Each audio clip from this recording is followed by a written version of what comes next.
The smell reached her before anything else did. Nasreen Karimi had been a schoolteacher for 22 years. She had walked into rooms with 40 children in them, rooms that smelled of wet coats and chalk dust and the particular sourness of adolescent anxiety before an exam. She knew what a closed room smelled like after a night. This was different. This was something underneath the air, something that didn't belong to the apartment she had lived in for 19 years, something that made her stop with her hand still on the door handle and stand very still in the hallway for 3 full seconds before she pushed it open. Dariush was on the floor beside his bed. He was 21 years old and he was already cold. Before we continue, subscribe to the channel if you enjoy these stories. Write in the comments where you're watching from and what time it is. I always find it fascinating to see people from around the world united by one story. The first thing Nasreen did was call his name, twice. Then she was on her knees beside him, and her hands were on his face, and then she was screaming into a phone, and then there were paramedics in the apartment, and then there was a neighbour standing in the doorway in a housecoat, and then there was nothing. Just the sound of the refrigerator running in the kitchen, indifferent to everything. The paramedics found the needle on the floor 18 centimetres from his right hand. Nasreen did not see it at first. She was looking at his face. When she did see it, she looked at it for a long time without understanding. Not because she didn't know what a needle was, because the needle was in her son's apartment, and her son had been studying computer engineering at Azad University for 2 years, and her son called her every other day, and her son had been home for Nowruz just 6 weeks ago, and had eaten 2 helpings of her gourmet sabzi and complained cheerfully that the rice was slightly overcooked. The needle did not fit inside the same world as those facts. Her mind kept trying to make them coexist and failing. The paramedics were not surprised by the needle. That detail mattered later. Mehrdad Karimi arrived at the apartment 40 minutes after his wife's call. He was a civil engineer, a man who spent his working life calculating load tolerances and stress points, the precise measurement of how much pressure a structure could hold before it failed. He walked into the apartment and saw his wife sitting on the floor against the wall, not crying, just sitting, and he stood in the doorway for a moment that nobody timed but everyone who heard the story later felt the weight of. Then he walked to her and sat down beside her on the floor, and neither of them spoke. Their son's body had already been taken. The apartment was quiet. The refrigerator ran. 2 hours later, while Mehrdad was making phone calls in the hallway, and Nasreen was still sitting against the wall, a young police officer with a clipboard began going through Dariush's room. Standard procedure. The officer opened the closet, moved a box of university textbooks, and found a second box behind it. Inside the second box, a burner phone, a small notebook with entries in a handwriting so compressed it took a trained eye to read, a folded piece of paper with 11 phone numbers and no names, and a cloth bag containing used syringes, a bent spoon with burn marks on its underside, and several small wax paper packets, most of them empty. The officer set everything on the desk. He had been doing this job for 4 years. The objects on the desk were not unusual to him. What was unusual was what he found next, in the lining of a winter jacket at the back of the closet. A journal. Not the compressed notebook. A different one. An actual journal. 96 pages, 2/3 filled. The handwriting here was different. Looser. The entries were dated going back almost exactly 3 years. The first entry was from July, 3 summers ago, when Dariush had been 18 years old and had, according to his family, been studying at home and preparing to retake his university entrance exam. The officer read the first page, then he set it with the other objects on the desk. Nasreen found the journal that evening. She read it standing up, still in her coat, for 1 hour and 40 minutes, without sitting down and without putting it down. When she finished, she set it on the desk very carefully, as if it were fragile, which it was not. Then she walked to the kitchen, ran cold water over her wrists, a habit she had when her thoughts moved too fast, and stood there with the water running until Mehrdad came in and turned it off. She did not tell him what was in the journal for 3 days. Those 3 days are relevant. They matter to understanding what came after. What Nasreen read in that journal is the story that follows. Not the official version, the short one, the one that appeared in no newspaper, that was discussed in lowered voices between the families of Dariush's university classmates, that was described by the attending physician in 3 clinical sentences. The real version. The one that started 3 years before the needle on the floor, in a summer that looked, from the outside, completely ordinary. The journal answered some things, but it opened others. Because by the time Nasreen reached the final entries, the last weeks, the last days, she understood something that would take her months to be able to say aloud. Her son had not simply hidden his addiction from his family. He had tried, at least twice, to stop. He had researched clinics. He had written down addresses. He had walked, on one specific afternoon in February of the previous year, to the door of a treatment facility 8 kilometers from the family apartment, and then turned around and come home and told no one. Something stopped him at that door. Something that was not fear of the needle, and not fear of withdrawal, and not weakness of will. The journal named what it was, and that answer changes the entire story, including the part where his father was home, 1 room away, on the last night of his son's life. That question, what stopped Dariush at that clinic door and whether anything could have been different, runs underneath everything that follows. It does not have an easy answer. But it starts in the summer he was 18, in a family apartment in a neighbourhood called Narmak, in a city of 15 million people where addiction was everywhere and spoken about almost nowhere, and with a boy who, by every visible measure, was doing just fine. The Karimi apartment was on the 4th floor of a building with no elevator, on a street in Narmak where every 3rd shop sold mobile phone accessories, and the bakery on the corner opened at 5 in the morning, and the smell of fresh bread reached the upper floors before anyone's alarm went off. It was not a wealthy neighbourhood. It was not a poor one. It was the kind of place where people owned their apartments rather than rented them, where the cars in the street were 10 years old but clean, where the building's intercom had been broken for 6 months and nobody had gotten around to fixing it, because everyone knew everyone, and the door was usually unlocked anyway. Mehrdad Karimi had bought the apartment in 1999, the year before Dariush was born. He had calculated the mortgage payments on graph paper, by hand, before signing anything.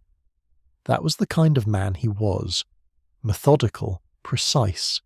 A person for whom uncertainty was not a condition to be tolerated, but a problem to be solved with enough information.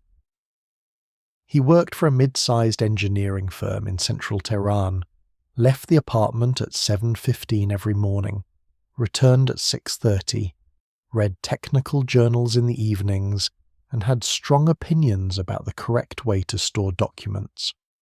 He was not a cold man. He was a contained one. Affection, in the Karimi household, was expressed through action. A fixed bicycle tyre, an exam schedule taped to the refrigerator, a university application reviewed and corrected in red pen. Nasreen was different in almost every way that mattered at the surface.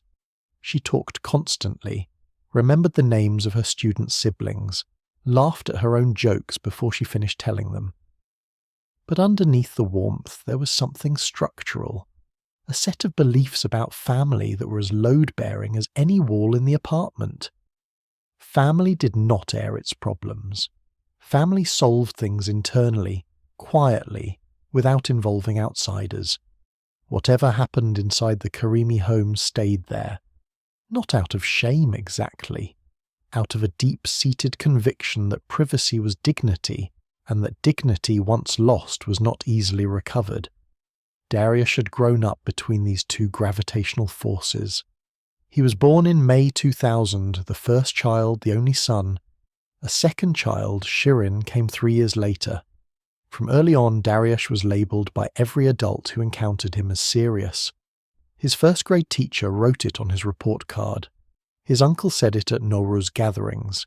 Serious, quiet, thoughtful. These were compliments in the world he grew up in, and he wore them the way a child wears clothes chosen by someone else. Not uncomfortably, but without having chosen them himself. He was good at chess. Genuinely good, not just for his age. He played in a club that met on Thursday afternoons in a community centre 6 blocks from the apartment, and by the time he was 15 he was beating adults who had been playing for 20 years. Chess suited something in him. The way a problem, however complicated, always had a finite set of moves, and patience always eventually revealed which one was correct. He applied that logic to his schoolwork, to his relationships, to the way he organised his desk, with his pens sorted by colour and his notebooks stacked in order of subject. He had 3 close friends, not a wide orbit, a tight one. Reza Tehrani was the closest.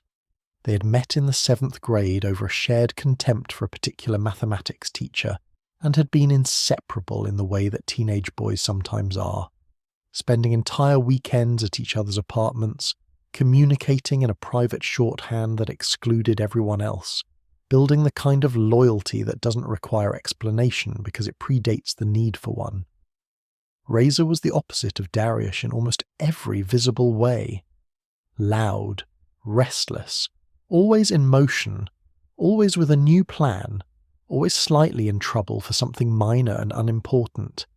He was the kind of person who made careful people feel, briefly, like being careful was optional. The Karimi family liked Reza. He was funny at the dinner table. He called Nasrin Khanum Karimi with a formality that she found endearing. Nobody later blamed Reza for what happened. That is worth stating clearly. The pressure in the Karimi household had a specific name. It was called concours. In Iran, the university entrance examination, the concours, is not simply a test. It is the primary sorting mechanism for an entire generation's future, taken by hundreds of thousands of students each year, scoring them on a ranked list that determines not only whether they attend university, but which university, which field of study, and by extension what kind of life becomes available to them. A student who scores in the top percentile can study medicine or engineering at a prestigious state university, nearly free of charge. A student who scores poorly attends a lesser institution or a private university that costs money the family may not have or doesn't attend at all. Mehrdad had been preparing Dariush for the concours since he was 14. Not aggressively. There were no tutors hired, no punishments for poor practice scores. But the exam existed in the apartment the way a large piece of furniture exists in a small room. You couldn't move through the space without navigating around it. Mehrdad mentioned it at dinner. He left prep books on Dariush's desk. He calculated on one occasion the statistical correlation between concours scores and lifetime earnings, and shared the results with his son in the tone a person might use to share useful weather information. Dariush absorbed all of this without visible resistance. His practice scores were solid. Not extraordinary. Solid. The kind of scores that suggested a good result, probably, if he worked consistently and didn't fall apart under pressure. Everyone around him assumed he would be fine. He was Dariush. He was serious. He was methodical. He did not fall apart. The exam was scheduled for the summer he turned 18. That spring, in the months before the exam, the apartment on the 4th floor had a particular quality in the evenings. Dariush studied at his desk from 7 until 11, sometimes later. Shirin, then 15, did her own homework at the kitchen table. Mehrdad read in the living room. Nasrin graded papers at the other end of the same table as Shirin, occasionally sliding an orange across the table to her daughter without looking up from her work. The apartment was quiet in the productive way that families sometimes achieve. Not the silence of distance, but the silence of people sharing a task, each in their own lane, comfortable with the proximity. The chess club meeting stopped in April. Dariush said he needed the time to study. That was the first change, small enough to be invisible. Shirin noticed in the way that younger siblings notice things without cataloguing them, not as information but as texture. Her brother was in his room more, his light was on later. Once, passing his door at midnight, she saw the light on under it but heard nothing. No rustling pages, no chair movement, just silence and light. She didn't stop. She went to the bathroom and went back to bed. The conquer was in late June. Dariush went alone, because that was how he had always approached examinations. Arriving early, sitting near the front, preferring to be sealed inside his own concentration rather than absorbing anyone else's anxiety. Nasrin had offered to come. He had declined with a smile that she would later describe in a conversation with her sister as the most normal smile she had ever seen on a human face. He came home that afternoon, ate lunch, said the exam had gone reasonably. Then he went to his room and closed the door. The results came 6 weeks later, in early August. He had missed his target score by 11 points. 11 points on a ranked national examination with hundreds of thousands of participants. 11 points was the distance between the university he'd been aiming for, a state engineering program in Tehran, and a tier below it, a private university with higher fees and a lesser reputation, and a name that Mehrdad, when he saw the results, looked at for a long moment without speaking. Those 11 points were not a catastrophe by any objective measure. In the Karimi apartment, that distinction did not seem to register. The dinner that evening was quiet in a different way than the productive quiet of those spring evenings. Mehrdad spoke carefully about options, retaking the exam in the following year, the specific universities that were still available at Dariush's score. He was not cruel about it. He was precise about it, which in that moment produced the same effect. Nasrin served food and refilled glasses and said things meant to be encouraging. Dariush ate. He nodded at the right moments. He said he would retake the exam. Afterward, alone in his room, he sat at his desk without turning on the lamp. Outside, the city moved at full summer velocity. Traffic, voices from the street below, a motorbike that needed a new exhaust pipe passing at intervals. Inside the room, stillness. The chess set on the shelf, the prep books stacked in order, the desk with pens sorted by colour. He sat there for a long time. Nobody in the apartment afterward could say how long. Nobody had checked. And 3 days after that quiet evening, Reza Tehrani called with an invitation. A gathering, nothing serious. A rooftop in the north of the city. Some people, some music, a summer night. Dariush, who almost never said yes to things spontaneously, said yes. The rooftop was in Elahiye, a neighbourhood in the north of Tehran where the air is marginally cleaner because the altitude is marginally higher, and the Albaz Mountains are close enough to see on clear days. The apartment building belonged to someone's cousin, or someone's cousin's friend. The kind of social connection that young Tehranis navigate fluently, the network of borrowed spaces and extended permissions that makes a city of 15 million feel, in certain circles, like a village. There were maybe 12 people on that rooftop. Dariush knew 4 of them. The night was warm in the specific way that Tehran summers are warm. Dry heat that drops 10 degrees after sunset but never fully releases its grip. The air still carrying the day's dust and exhaust. The city spread below in a grid of orange light that runs to the edge of visibility and then dissolves into the dark skirt of the mountains. Someone had brought a Bluetooth speaker. Someone else had brought watermelon. There were plastic chairs arranged in no particular order, and people moved between them with the easy fluidity of a gathering that had no agenda and no schedule. Dariush sat near the edge. He watched the city. This was not unusual behaviour for him. He had always been the person at gatherings who found a fixed point and observed from it rather than circulating. Reza naturally was everywhere at once, talking to 3 different people simultaneously, refilling glasses, laughing at something near the door. He checked on Dariush once, early in the evening, with a look that asked a question without requiring an answer. The night moved forward. Someone brought out a water pipe, a hookah, flavoured tobacco, completely legal, completely ordinary, the kind of thing present at half the social gatherings in Tehran regardless of age or background.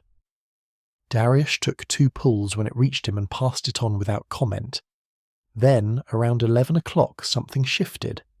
A young man named Arash, not someone Dariush knew, someone's university acquaintance, a peripheral figure in someone else's social circle, produced a small piece of foil from his jacket pocket. The movements that followed were practiced and unhurried. Foil flattened on his knee, a dark pellet the size of a pomegranate seed placed at one end, a lighter held beneath. Thin smoke rose. He used a rolled piece of paper to guide it toward his mouth. Then he leaned back in his chair and closed his eyes for approximately 4 seconds. Nobody on the rooftop reacted. That was the first thing Dariush registered. Not the foil, not the smoke, but the complete absence of reaction from everyone around him. This was not a dramatic moment for anyone present except him. What was on that foil was opium, not heroin. The distinction matters enormously and is almost never explained clearly, so it is worth explaining here. Opium is the raw resin harvested from the poppy plant, the base material from which morphine, codeine, and eventually heroin are all derived. Heroin is opium that has been chemically processed, concentrated, and purified into a form roughly 10 times more potent by weight. Opium is the ancestor. Heroin is what happens when chemistry and economics are applied to the ancestor over the course of a century. In Iran, opium has a history that predates the current government, predates the revolution, predates the previous dynasty. Persian opium cultivation goes back centuries, and its use, smoked, brewed into tea, consumed in small amounts by older men as a painkiller and social lubricant, is woven into the cultural fabric in ways that have no clean parallel in Western contexts. A 2017 survey estimated that roughly 2.7 million Iranians used opium with some regularity. Many of them were over 50. Many considered it approximately equivalent to alcohol in Western cultures, a mild intoxicant with social dimensions, present at certain gatherings, nothing to construct a crisis narrative around. Arash held the foil out in Dariush's direction, with the casual generosity of someone offering a piece of fruit. Dariush's journal entry from that night, written the following morning, the handwriting unusually loose for him, does not record a dramatic internal struggle. That is perhaps the most important thing about it. He didn't write about temptation overcome or resisted. He wrote about curiosity. He had seen the object before, at a distance, at a gathering his father had taken him to when he was 16. An older relative in the kitchen, a quick movement with foil and a lighter. He had not understood it then. On this rooftop with the city below him, and the exam failure sitting in his chest like something he couldn't reach to remove, understanding it seemed suddenly relevant. He took the foil. The first inhale produced almost nothing. A thin, faintly sweet smoke that tasted less dramatic than it looked. He held it. Then, 30 seconds later, something happened that he would spend the next 3 years chasing without ever fully catching again. The pressure behind his sternum simply stopped. Not dulled, not numbed in the blunt way that exhaustion numbs things. Stopped. The exam result, his father's careful precision at the dinner table, the 11 points, the desk with the lamp off and the city noise outside, all of it was still present in his memory, but had been moved to a shelf somewhere at the back of the room. Reachable, technically. Irrelevant, practically. His body felt warm in a way that started in his spine and moved outward. He looked at the city below, and it looked, for the first time that summer, simply beautiful. He stayed on the rooftop for another 2 hours. Reza later would say he had noticed something different about Dariush toward the end of that evening. A quality of looseness that he had never seen in his friend before, a slowing of the usual vigilance. He did not connect it to anything specific. He was glad Dariush seemed to be having a good time. The morning after produced nothing alarming. A mild heaviness, a slight fogginess that a cup of strong tea and an hour of reading dispersed entirely. Dariush went about his day. He helped Shirin with her homework. He called his grandmother, as he did every Sunday. He ate dinner with the family and discussed, at Mehrdad's prompting, his plan to begin conquer preparation again in September. He did not think about the rooftop in any urgent way. That was precisely the mechanism at work. Opium's initial profile, particularly when smoked rather than injected, particularly in small doses, does not announce itself as danger. The brain registers it as relief, not invasion. The chemistry is specific. Opiates bind to receptors that the brain already possesses for its own naturally produced painkillers, slotting in like a key made for an existing lock. The body does not sound an alarm because the body recognizes the sensation as something it already knows. What it cannot immediately calculate is the ratio, that the external key fits the lock 10, 20, 50 times more powerfully than anything the body produces on its own, and that over repeated use the brain begins to stop producing its own key at all, waiting instead for the external one. Dariush did not know this. Almost nobody on that rooftop knew it. The second time he used opium was 3 weeks later, at a smaller gathering. 4 people, a friend of Reza's apartment, nothing significant. The third time was 2 weeks after that. By October, the frequency had settled into a rhythm that felt, to Dariush, like a reasonable arrangement. Once a week, sometimes once every 10 days, always in social contexts, always in small amounts, never at home. He was retaking the conquer preparation in September as promised. His practice scores were improving. He told his family this, and it was true.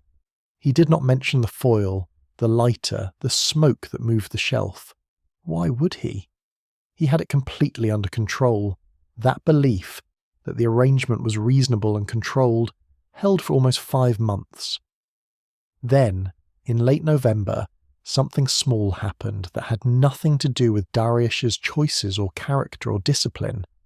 His usual source of opium, a casual acquaintance of Reza's named Farshad, who sold from a ground-floor apartment in the Yaftabad district, was arrested in a police sweep that netted 43 people over a single weekend. Farshad disappeared. The supply disappeared with him. Dariush experienced for the first time what happened in his body when the arrangement was interrupted. Not withdrawals in the full clinical sense. 5 months of weekly opium smoking doesn't produce the catastrophic physical withdrawal that years of daily use does. But something was missing. A specific quality of equilibrium that his nervous system had quietly, incrementally come to expect. He was irritable in a way he couldn't account for. He slept badly for a week. He snapped at Shirin over something trivial and then sat in his room afterward, surprised at himself. Within 10 days, Reza had found a new source. The new source didn't have opium. He had something else, cheaper, faster. A small paper packet of brown powder that could be smoked off foil exactly the same way. Same ritual, same instrument, slightly different smell. The man who sold it, a contact of a contact, said it was a better product. He used the English word, better. Reza relayed this information to Dariush without alarm, because Reza himself had no framework for alarm. Neither did Dariush. Neither, it would turn out, did most of the people in their circle who made the same transition that winter, casually, without ceremony, because the supply chain had shifted and the ritual felt identical, and nobody explained to them, in clear terms, what the brown powder actually was. It was heroin, and the first time Dariush used it, in early December, 3 weeks before his 18th birthday, he felt the same thing he had felt on the rooftop in August, but louder, faster, more total. He would later write, in the journal that Nasreen would read on the floor of his apartment 2 years after that the difference between opium and heroin was the difference between a door opening and a wall coming down. He wrote that he had not understood, until that night, that there had been a wall. What he did not write, what he may not have understood, was that the wall had been structural, and that walls, once down, do not simply go back up because you decide you want them to. To understand what happened next, it is necessary to understand what heroin actually does, not in the language of public health warnings, which tend toward abstraction, but in the specific granular language of what a person experiences in the first months of use before the experience curdles into something unrecognizable. The first thing it does is remove friction. Not pain, exactly. Friction, the low-grade resistance that exists between a person and every moment of their life. The static that accumulates from small failures and ambient pressure, and the ongoing effort of simply being a person in the world with expectations attached to them. Heroin does not solve any of those things. It does not change the exam score or resolve the tension at the dinner table or make the future less uncertain. What it does is temporarily sever the wire between those facts and the nervous system's response to them. The facts remain. The response stops. For someone who has spent 18 years being methodical and precise and serious, for someone whose nervous system had been running at a particular frequency for so long it had forgotten that frequency was a choice, this was not a small thing. It felt like exhaling after holding your breath for a year. The ritual that developed over the following months had its own internal logic and structure. Dariush was, above all things, a systematic person. The chess set on the shelf in his childhood bedroom was not decorative. It was evidence of a mind that organized experience into sequences that found comfort in defined steps. The ritual of smoking heroin off foil fit, with disturbing precision, into that cognitive structure. There was a preparation phase, the foil measured and flattened, the powder placed at one end, the lighter positioned. There was an execution phase, the heat applied at the correct angle, the smoke chased with the rolled tube, the inhale timed. There was a post phase, the foil folded, the materials stored, the window opened for 4 minutes to clear the air. He kept his materials in a small tin box that had previously held throat lozenges, inside a pocket of a backpack he used for university prep books. The box was handled with the same care he gave to his chess pieces. The language that developed around it was equally specific. In his journal, Dariush never used the word heroin.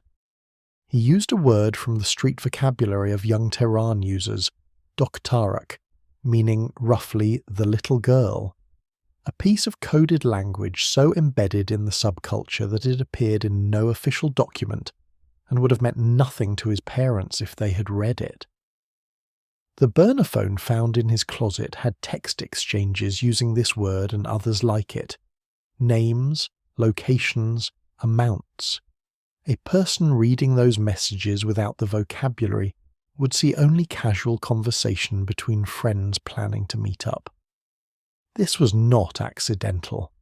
The language had evolved specifically because it needed to be invisible. 300 kilometers away from Narmak, in an office at a substance abuse treatment clinic in central Tehran, a psychiatrist named Dr. Layla Hosseini was compiling a set of case notes that she'd been adding to for 15 years. The notes did not contain real names. Iranian medical ethics required anonymization, but they contained something more durable than names: patterns. Dr. Hosseini had begun her career in addiction psychiatry in the early 2000s, when Iran was experiencing what its own health ministry would later describe as an epidemic of opiate use that the country was structurally unprepared to address. She had treated civil servants and university students, and construction workers and housewives, and retired school teachers, and over 15 years she had developed the ability to reconstruct, with some precision, what a patient's first year of use had looked like, even when the patient had no memory of it, or remembered it entirely wrong. The pattern she had documented most frequently, particularly among young men from middle-class families in Tehran, had a name she used in conference presentations: the invisible architecture. It referred to the set of behaviors, linguistic codes, financial adjustments, and social calibrations that a young addict constructs in the first 6 to 12 months of use, before the physical dependency becomes severe enough to make concealment difficult during the window when the high still feels good and the costs still feel manageable. The architecture was, in her clinical observation, almost always more sophisticated than the family could credit. Not because the addict was a manipulator by nature, because the addict was, above all else, solving a problem, and the problem was keeping two worlds from colliding. She had treated hundreds of young men who matched Dariush Karimi's profile. She had never treated Dariush Karimi. He never made it to her clinic. What the invisible architecture looked like in practice, for Dariush, in the 6 months following December, was this. His sleep schedule shifted later, which he explained to his family as a study habit. Preparing for conquer retake required evening concentration. His appetite decreased noticeably, which Nasreen mentioned twice, and he addressed by eating larger quantities at family dinners while eating almost nothing at other times. His spending, previously minimal, began to exceed the modest allowance Mehrdad provided. He covered this first by tutoring 2 younger students in mathematics, a side income that was entirely real and that his parents were proud of, and second by quietly selling a pair of noise-cancelling headphones he had received as a birthday gift, telling his family he had left them on the metro. The tutoring was the detail that mattered most. Because the tutoring was legitimate, it created a layer of financial credibility that made everything else harder to question. He was earning money. Of course he was spending it. On what? On things young men spend money on. Mehrdad did not ask for an accounting. Every component of the architecture served multiple functions simultaneously. The later sleep schedule created legitimate time alone. The tutoring created legitimate income. The backpack with the university prep books, which he carried everywhere, which nobody in the family would open because it belonged to the effort they were all collectively invested in, created legitimate storage. It was not planned. That was the aspect that Dr. Hosseini found most significant in her case notes. The invisible architecture was never planned in advance. It assembled itself piece by piece in response to immediate problems, the same way a chess player doesn't memorize games, but responds to the board as it develops. Dariush was not constructing a deception. He was solving a sequence of immediate problems: how to explain the missing headphones, how to account for the money, how to be present at the dinner table without the dinner table noticing, and each solution generated the next. He was very good at it. He had been practicing that kind of thinking his entire life. By March, 4 months after the first hit of heroin, 3 months after it became a regular practice, the using was no longer weekly. It was 4 times a week, then 5. The body had begun its recalibration. The amount that had moved the shelf in December now barely warmed the air in the room. He needed more product to achieve the same effect, which meant more money, which meant the tutoring income was no longer sufficient, which meant the architecture needed a new component. He found one in the social economy of his own user group. The network of young people in Tehran who used heroin in that period was not a monolithic thing. It was dozens of overlapping small circles, each with its own central figure who sourced product and distributed it to the people around them. Dariush's circle revolved around Reza, who sourced from a man named Kamran. Kamran was 28 years old, based in the southern Tehran district of Shahri-Reh, and had been selling since he was 22. He was not a violent person and did not present himself as a criminal in any dramatic sense. He drove a 2009 Peugeot 405 that he kept immaculately clean. He was punctual. He answered his secondary phone within 3 rings. Kamran's business operated on a simple economic principle. The more units sold, the lower the per-unit cost to regular customers. Dariush, with his mathematical instincts, recognized immediately that buying larger amounts and distributing the surplus to 3 or 4 people in his circle, not for profit, just at cost, would reduce his own expense by nearly 40%. He made this arrangement with the quiet efficiency of someone solving a logistics problem. He was now, by technical definition, a low-level distributor. He did not think of it in those terms. He thought of it as a practical solution to a cost problem. Reza's position in this story is uncomfortable to define because he was simultaneously close enough to see everything and positioned just far enough from the specifics to construct a plausible distance. He used with Dariush. He knew the scale. But in the particular way that close friends sometimes partition their concern from their knowledge, he had developed the ability to know and not process, to see his friend's consumption increasing and file it under manageable, the same label he applied to his own. Reza had a functioning life alongside his use. He worked part-time at his uncle's import business. He had a girlfriend. He made his family's Sunday lunches without fail. For him, at this stage, the heroin was still a compartment. Large and growing, but a compartment. He was watching Dariush from inside the same room, which meant his perspective was not unreliable, because he was indifferent, but because his reference point was himself. Spring arrived and Dariush took the conker for the second time. His score was 11 points higher than the previous year. Enough for a state university, not the engineering program his father had envisioned, but a computer science program at a Tehran branch university with a reasonable reputation. Mehrdad looked at the result for a long time, then said it was a good outcome. The family had dinner. Nasreen made rice the way Dariush liked it, with a thick golden crust on the bottom. Shirin set the table without being asked. Mehrdad poured tea. The apartment had that productive quiet again, the forward-moving kind. In the backpack on Dariush's chair, zipped into the inner pocket beside the lozenge tin, was enough heroin for 3 days. Nobody reached for the backpack. Nobody had a reason to. And in her clinic across the city, Dr. Layla Hosseini was sitting across from a new patient, a 22-year-old from a neighbourhood 4 blocks from Narmak, referred by a general practitioner who had noticed his weight, and she was thinking, as she always did in the first session, about the invisible years, the time already elapsed, the architecture already built, and the question she always arrived at too late to answer usefully. How long had this been going on before anyone thought to ask?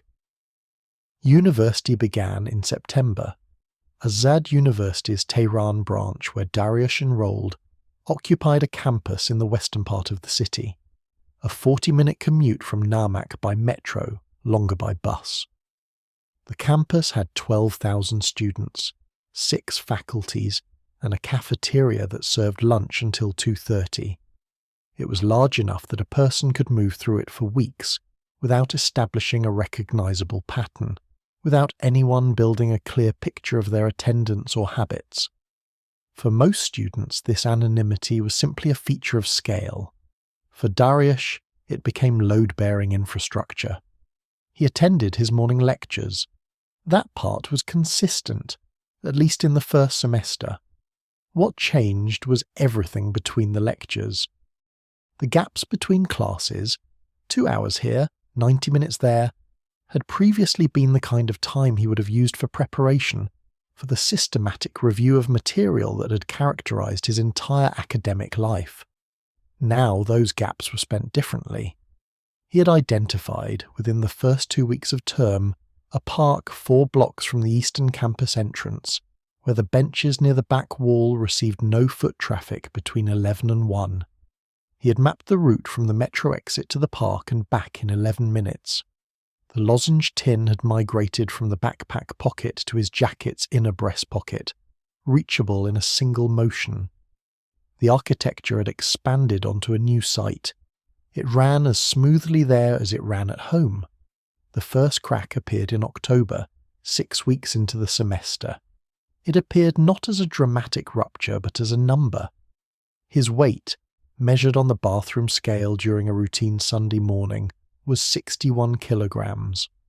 3 months earlier, at his last family doctor's visit for a minor respiratory infection, it had been 68. 7 kilograms in 3 months was not a trivial change on a frame that had started lean. Nasrin noticed at dinner that same week. She did not notice the number. She didn't know the number. She noticed the way his collarbones were visible above his shirt's open collar in a way they hadn't been at Nowruz. She noticed that he served himself a smaller portion of rice than usual, and that he ate it slowly, without the appetite that food had always produced in him. She asked, between clearing plates and cutting fruit, whether he was eating properly at university. Dariush said university life made regular meals difficult. Sometimes he ate late, sometimes he skipped lunch entirely when a study session ran long. He said it with his eyes on the apple he was peeling, the knife moving in one continuous spiral around the fruit. Nasrin looked at him for a moment. Then she said she would pack him lunches. He said that wasn't necessary. She made lunches for him the following 3 days regardless. He took them. Whether he ate them was not something she could verify from the 4th floor of a building 40 minutes away by metro. The weight loss was, medically, the least ambiguous signal his body was transmitting. Opiates suppress appetite through a direct mechanism. They slow gastric motility, reduce the production of hunger hormones, and create a metabolic environment in which the user's body treats food as secondary to the drug's chemistry. A person using heroin daily at increasing doses will lose weight even if they try to maintain their eating, because the body's running on a different fuel hierarchy than it was before. This process is gradual enough to be invisible week to week. Across 3 months, it accumulates into something a mother notices across a dinner table. But noticing is not the same as understanding what was noticed.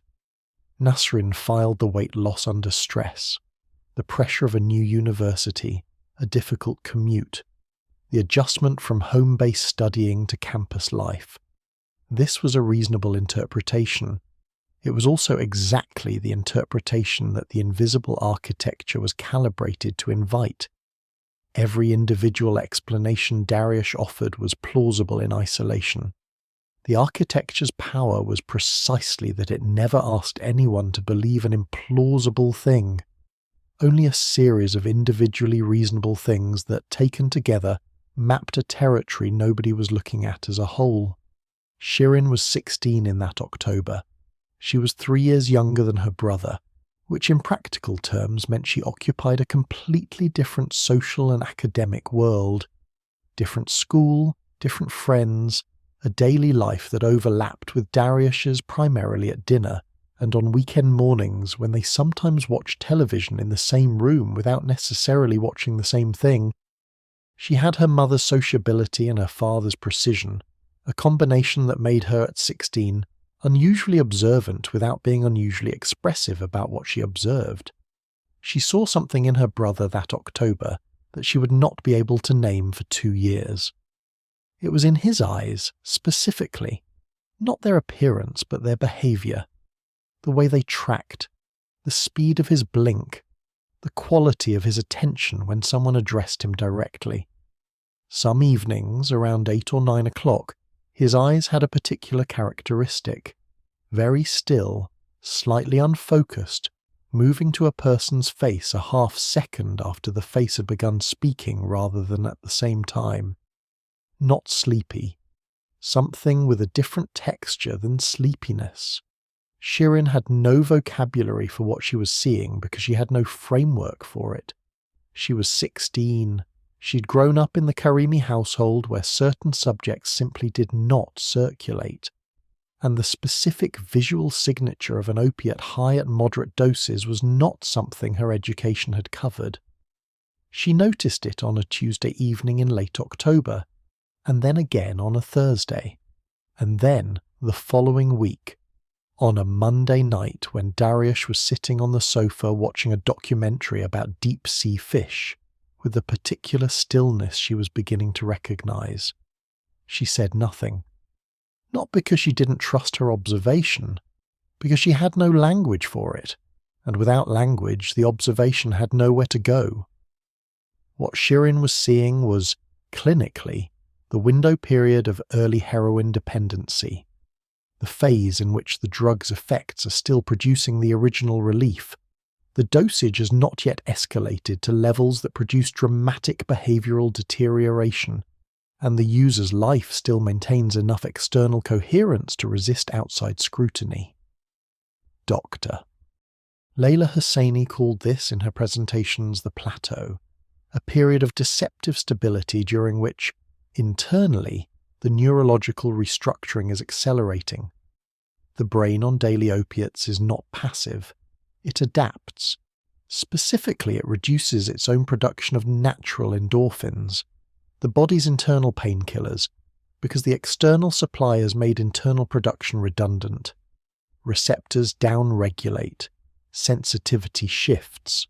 The user's baseline emotional state, the floor from which all experience is measured, drops, because the floor was built on a neurochemical architecture that is now being systematically dismantled and replaced. The drug that once lifted a person above the floor now, increasingly, only brings them back to it.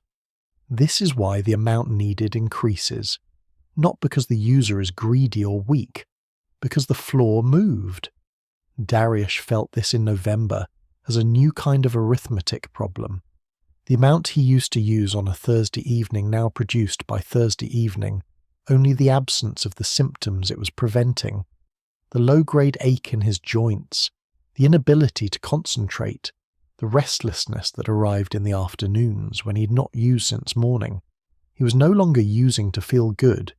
He was using to feel nothing, which is to say, to feel like himself. The chess player in him recognized the position. The board had changed while he was watching the pieces. The money problem arrived in November with the certainty of a debt that has been scheduled for collection. His tutoring income covered roughly 60% of his monthly costs. The gap was being filled by small liquidations, a book collection sold to a second-hand shop near the university, a wristwatch that had been a confirmation gift from his uncle, 3 textbooks that he told his father he had borrowed from the university library after his copies were damaged in the rain. Each individual liquidation was small enough to pass without comment. The cumulative pattern was not something any single person in his life was positioned to see. Then, in the second week of November, Dariush came home from a day at university to find that his laptop, a 4-year-old machine that he used for coursework, and that sat on his desk with the charging cable coiled beside it, had developed a problem with its graphics card. This was true. The screen showed a horizontal stripe of visual noise across the upper third. Repairing it would cost more than the laptop was worth. Replacing it required money he did not have and could not account for without triggering questions. He told his parents the laptop had been stolen. From his bag, on the metro, between Sadeghieh and Shahri Ziba stations, during the evening rush when the carriage was too crowded to feel a hand entering a bag. Mehrdad was angry in the controlled, precise way that he was angry. Not at Dariush, but at the situation, at the principle of theft, at the structural inadequacy of Tehran's metro security. He asked exactly twice whether Dariush had been careful. Dariush said he had been. Mehrdad purchased a replacement laptop 7 days later, a refurbished model, and delivered it to Dariush's room with a brief statement about looking after one's belongings. The original laptop, damaged screen intact, was sold for 900,000 tomans to a repair shop in the Grand Bazaar's electronics district that asked no questions about provenance. Nasrin never knew there were two laptops. December arrived. 1 year since the first hit of heroin on that rooftop in Elayi. Dariush's first university semester exams were in 3 weeks.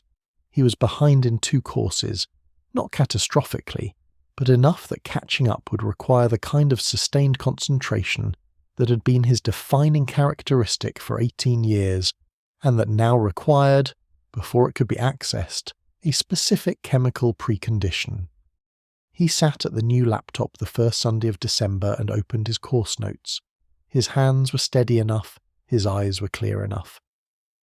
The morning dose had been taken at 8, and it was now 9:15, and the window of functionality, the 2 to 3 hour period between dosing and the return of the physical symptoms, was open. He studied for 2 hours and 40 minutes. The notes were good. His retention felt normal. At 11:50 he closed the laptop and went to the kitchen for water, and Nasrin looked up from the paper she was grading and said he looked tired. He said he was fine, just studying hard. She looked at him for a moment. The same quality of look she'd given him over the apple in October, something in it that was not quite satisfied but also not quite alarmed. And then she looked back down at her papers. The moment passed. It would be years before Nasrin could think about that moment without the specific physical sensation of a door that she had stood in front of and not opened. She had been there. She'd seen something. The question she did not ask on that Sunday morning in December would occupy her for the rest of her life. But the question that mattered more, the one nobody in the Karimi household was even close to formulating yet, was what would have happened if she had asked it. Because by December, the answer to that question was no longer simple. He passed his first semester exams, not brilliantly, 2 Bs, 1 C, 1 B-, but he passed them, which was the threshold that mattered for keeping his enrollment status and, more critically, for keeping Mehrdad's attention from sharpening into something focused and specific. The results arrived in January, were shown to his parents over dinner, and produced exactly the response the architecture required. Mild satisfaction, a brief discussion about improving the C, and then the subject closed. The second semester began.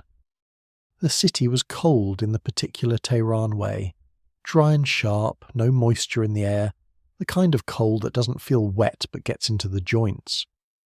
Dariush wore his heaviest jacket on the metro every morning, collar up, hands in pockets. The jacket had 4 pockets. The inner left one held the lozenge tin. The configuration had not changed since October. What had changed was the tin's contents. Smoking heroin off foil is inefficient by pharmacological standards. Roughly 40 to 50% of the active compound is lost in the combustion process, burned away before it can be absorbed. The body receives less than half of what is present in the product. For a person whose tolerance has been climbing steadily for over a year, this inefficiency becomes, eventually, a practical problem. The amount needed to smoke reaches a quantity that is both expensive and logistically difficult to manage. The escalation hits a ceiling imposed not by desire but by chemistry. The solution, in the vocabulary of the subculture, was called Tariq, going dark, crossing to injection. Dariush crossed in February, 14 months after his first use. The mechanics of the transition required new equipment: a syringe, a spoon, a lighter, a small amount of water, a length of thin rubber tubing. Each item individually purchasable at pharmacies or hardware stores, each individually unremarkable. Together, Arranged on the narrow shelf above the bathroom sink in his university apartment, a room he had rented 6 weeks earlier, the apartment that Nasreen would eventually enter and find him on the floor, they constituted a complete operational kit. The university apartment was the architecture's most significant structural expansion. He had told his family he needed to live close to campus to manage the commute during exam periods. This was partially true. Students did rent rooms near the university for exactly that reason. Mehrdad, who respected the logic of logistical efficiency, agreed to contribute to the rent. The apartment was small, a single room with a bathroom and a corner kitchen, in a building on a street where 3 other university students rented similar rooms and nobody monitored anyone's schedule. He still came home to Narmak on weekends, regularly, without fail. That regularity was itself a component. Absence would have created questions. Presence, calibrated correctly, prevented them. The first time Dariush injected heroin, the effect arrived in 7 seconds. Smoked, the compound travelled through the lungs to the bloodstream, then to the brain, a route that took approximately 15 seconds and filtered the experience through the body's respiratory processing. Intravenous delivery bypassed all of that. The substance arrived at the brain's opiate receptors directly, with nothing in between. The intensity ratio between smoking and injection is, depending on purity, somewhere between 3 and 5 to 1. He had been managing a flaw, the baseline his neurochemistry now required just to function neutrally. Injection didn't raise the flaw. It demolished the building and replaced it with something else entirely. His journal entry from that night is the longest single entry in the book, 12 pages. The handwriting starts controlled and becomes, by the 4th page, large and slightly irregular, the letters leaning right at an angle they don't lean at in any other entry. He wrote about the sensation in terms that had nothing to do with pleasure. He wrote about silence. The specific quality of internal silence that he'd been trying to reconstruct since the first night on the rooftop and had never fully achieved through smoking. He wrote that it was the first time in over a year that he felt like his own nervous system was not generating noise at him. Then he closed the journal and sat on the bathroom floor for a while. Outside, a cat was moving across the building's interior courtyard. He could hear its footsteps. That detail is in the journal too. Kamran received the call from Reza about the apartment in March. He understood immediately what it meant in practical terms. A private address meant increased volume, increased frequency, a customer moving from social use into solitary use, which was the transition point where quantities grew fastest, and the relationship between dealer and customer became something closer to a utility arrangement. Kamran was not sentimental about this progression. He had seen it 60, 70 times in 6 years. A new address, a new order size, a new payment schedule. He adjusted Dariush's per-gram rate accordingly, slightly lower than the social use price, enough to cement the arrangement without underpricing his margin. Kamran drove a 2009 Peugeot 405 and kept it spotlessly clean. He was punctual to within 5 minutes. He stored product in a sealed container inside a false-bottom compartment he had built himself in the car's trunk, with the patience and precision of someone who took professional pride in the work. He had grown up in Shari Ray watching older men in his neighbourhood run similar operations, had started at 22 as a runner, and had by 24 understood enough of the economics to operate independently. He knew, from experience, what happened to customers who crossed from smoking to injection. He had watched the trajectory dozens of times, always running in the same direction, always arriving at the same destination. He was not unaware of this. He kept Dariush's number in his secondary phone under a one-word entry: Shatranj, chess. He had heard about the chess from Reza. He found it useful to remember something specific about each customer. It helped him keep track. Spring came. The second semester moved forward. Dariush was attending approximately 60% of his scheduled lectures, a figure that existed nowhere in any document his family saw, because Iranian university attendance tracking at that level was inconsistent, and the notifications, when generated, went to an email address he had set up specifically to intercept them. The email address was the architecture's most technically sophisticated component. He had created it using the registration form on his university portal, listed it as his primary contact, and set up a forwarding rule that rerouted any official university communications to this address before they reached anything his family might access. The setup had taken him 40 minutes one afternoon and had required a clear head, which meant it had been executed during his functional window, methodically, with the same attention he gave to the chess club on Thursday afternoons 3 years earlier. The architecture was now three-dimensional. It operated across his family home, his university campus, his rented apartment, his phone, and his email.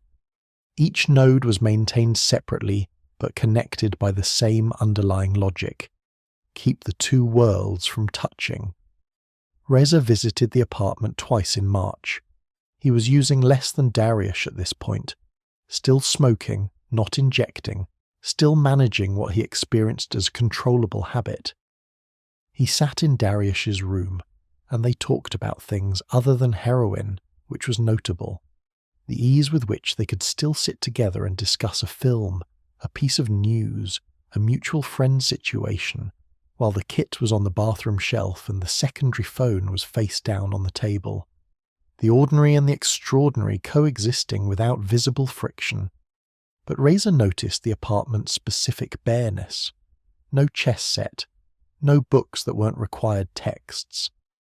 A cleanliness that had the quality of removal rather than tidiness. A room that contained less than it should, as if things had been leaving it gradually. He noticed and stored it without analysing it. This is what Dr. Hosseini called, in her notes, the cooperative blindness, the phenomenon by which people close to an addict develop, not through conscious choice, but through the same cognitive economy that governs all human attention, the ability to register information and defer its meaning indefinitely. It was not that Reza didn't see, it was that seeing carried a cost he was not ready to pay. By May, Dariush's physical appearance had crossed a threshold. The 7 kilograms lost between summer and October had become by spring closer to 14. His face, which had always carried the particular leanness of a person who thought hard and moved efficiently, was now angular in a way that sat outside the normal range of thin. The skin under his eyes had a translucency to it. His forearms, when he rolled up his sleeves in the apartment's warmth, showed something that he had taken to addressing with a practical solution. He stopped rolling up his sleeves. Long sleeves in May, in a Tehran spring that climbed to 28 degrees. His explanation, delivered once and not repeated, was that he ran cold. He had developed a micro-infection on the inside of his right elbow, a small persistent inflammation at one of the injection sites that he treated with antibiotic cream, purchased from a pharmacy in a neighbourhood where nobody knew him. Cash transaction, no questions. The cream kept it subclinical. It never progressed to something that would have required medical attention. The long sleeves were the first thing Shirin would identify, years later, as the moment she'd moved from sensing something was wrong to knowing it, without even then knowing what the specific wrong thing was. She saw the inside of his right arm once by accident in June. He had reached across the kitchen table for a glass, the sleeve pulling back 2 inches. She was sitting directly across from him. She saw 3 small marks, 2 healed, 1 recent, arranged in a vertical line on the inside of his elbow. She looked at them for less than 2 seconds before the sleeve was back in place. She said nothing at that dinner, nothing that evening, nothing the next day. She was 16 years old, and she had just seen something she had no language for. in a family where the practice of not naming difficult things had been absorbed so deeply it felt like a natural law. The Nowruz gathering of that year, the Persian New Year, late March, when the extended Karimi family assembled at the home of Dariush's paternal grandparents in the Niavaran district, had produced its own data point, though nobody in the family connected it to what came before or after. Dariush had spent 4 hours at that gathering managing his functional window with a precision that required more concentration than any exam. He had arrived having used earlier that morning, which gave him a clean window through the afternoon. He ate, he talked, he sat with his grandfather and played 2 games of backgammon and won both.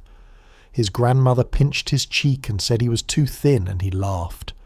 His aunt, his father's sister, Mavash, a woman in her 50s who had spent 20 years working as a nurse in a Tehran hospital before her retirement, and who had seen, in that career, a range of human conditions that her brother's more contained life had not exposed him to, sat beside Nasrin for 40 minutes in the kitchen while the men were in the garden.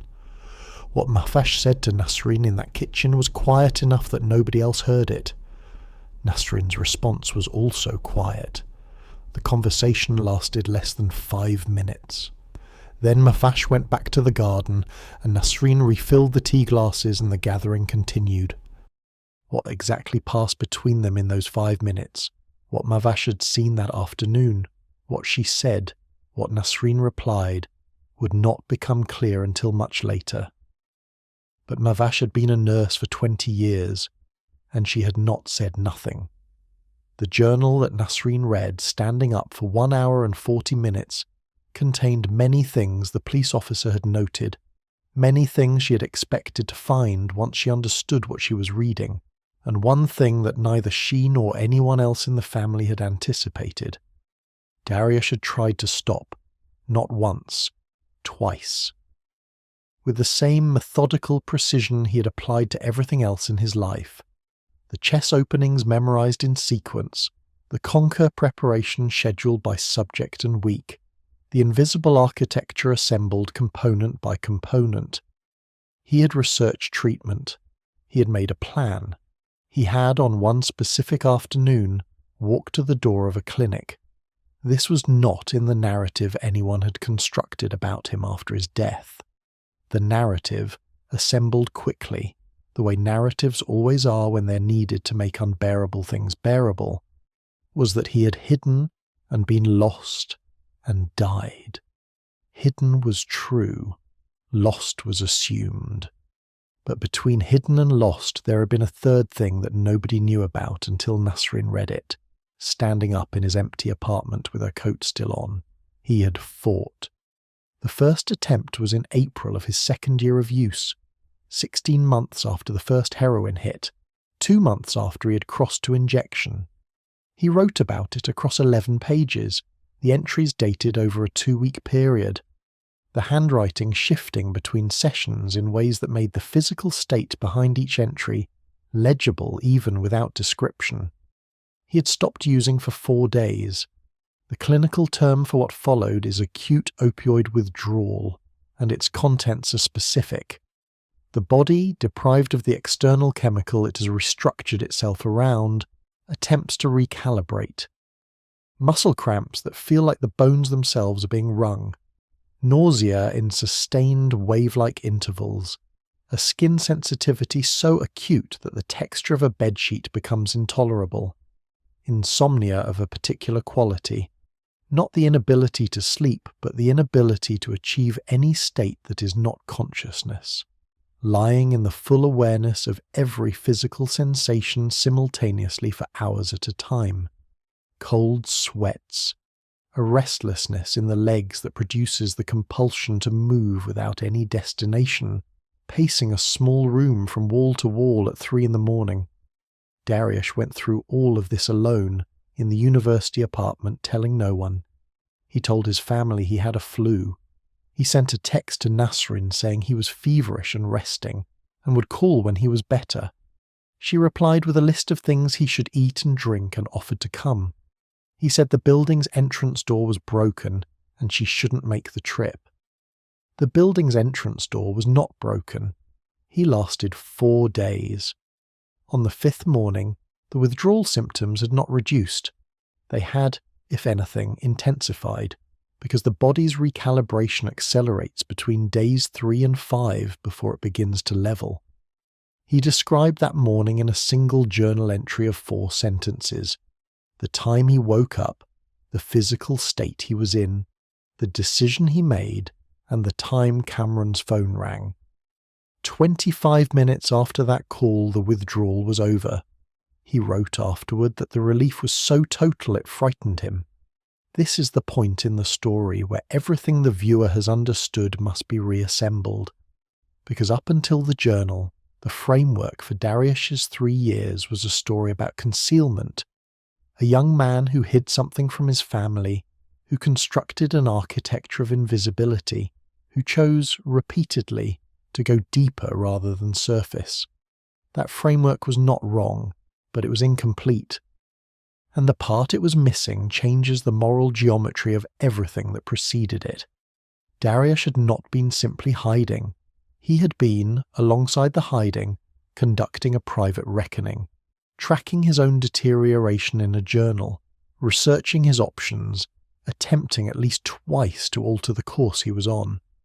The architecture was real, and underneath the architecture, invisible even to the architecture, was a person who knew exactly what was happening to him and was trying, within the constraints available to him, to address it.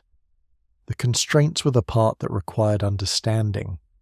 In Iran, the formal treatment pathway for heroin addiction involves several possible routes, and their specifics matter enormously to what happened next. The public route, state-funded treatment through government health centres, is in principle accessible and in some respects more developed than many neighbouring countries. Iran, facing an addiction crisis of significant scale since the 1990s, had by the 2010s established a network of treatment centres and harm reduction programs that public health researchers internationally recognized as comparatively progressive. Methadone maintenance therapy, a treatment in which heroin is replaced with a medically supervised oral opiate that stabilizes the body without producing the high, was available, legal, and in many centers effectively free. The barrier was not primarily financial. The barrier was procedural, and it was specifically placed at the point that mattered most to a person in Dariush's position. To access public addiction treatment services as a young adult in Iran, particularly as a patient under 25, the standard intake process at most government-affiliated centres required, or in practice strongly involved, the participation of a family guardian. Not as a legal absolute in every case, but as a structural norm embedded in intake paperwork, in counsellor protocols, in the way waiting rooms were organised and intake interviews were conducted. A 19-year-old presenting alone, without explanation of family situation, without a guardian present or at minimum contacted, would not be turned away in every centre. But he would be asked. He would be asked multiple times, by multiple people in multiple ways. And in a country where a person's family connection is not merely a social fact, but an administrative reality, where the family unit is the assumed organising structure behind individual identity, being asked those questions repeatedly was not a neutral experience. Dariush researched this in November of his 2nd year of use, 5 months before his first attempt to stop. The research is documented in the journal with the same organised precision as his Conquer preparation notes: centre names, addresses, operating hours, service descriptions gathered from government health websites, and, more usefully, from a private online forum where current and former users discussed treatment options in the vocabulary of people who had actually navigated the system. The forum was accessed through a browser in private mode. He took notes in the compressed handwriting he used for things he didn't want to be readable at a glance. What the forum told him, in the unfiltered language of people with direct experience, was what the official websites did not say clearly, that walking into a government treatment centre alone as a young man would almost certainly result in his family being contacted. Not legally mandated contact, but practically inevitable contact, because the system assumed family involvement as the default treatment support structure and actively worked to establish it. He wrote in the journal, after 2 pages of research notes, a single sentence in a different pen colour, the red pen, the one he had always used for corrections. The sentence, translated from the Persian, was, "If Baba finds out, it finishes him. Not it finishes me, it finishes him." That was the calculus. Not shame about himself, shame about what the knowledge would do to his father. Mehrdad, who calculated load tolerances and stress points, who had measured the mortgage on graph paper, who had looked at the 11-point gap on the Conquer result with a particular expression that Dariush had been storing for 2 years. The man who expressed love through red pen corrections and laptops purchased without discussion. Dariush had a very precise model of his father's internal structure, and the model told him clearly what that structure could and could not hold. He did not trust the model to hold this. There were private clinics, outside the state system, operating on a fee-for-service basis, with less rigidly enforced family contact norms. Dr. Hosseini's clinic was one of them. Several others operated in central Tehran and in the wealthier northern districts. They were more expensive, more discreet, more accustomed to patients who arrived without family and preferred to keep it that way. They cost, for a full treatment course, including methadone prescription and counselling sessions, between 8 and 15 million tomans, amounts that placed them entirely outside the financial reach of a university student whose monthly allowance was supplemented by tutoring income and the proceeds of a sold chess set. Dariush had done that calculation too. It was in the notes, in black pen, at the bottom of the page. The gap between what treatment cost and what he had access to was not a gap he could close without asking his family for money. Asking his family for money required explaining what the money was for. Explaining what the money was for was the one action the entire architecture had been constructed to prevent. The trap had a specific shape. The only exits required destroying the thing he had built the architecture to protect.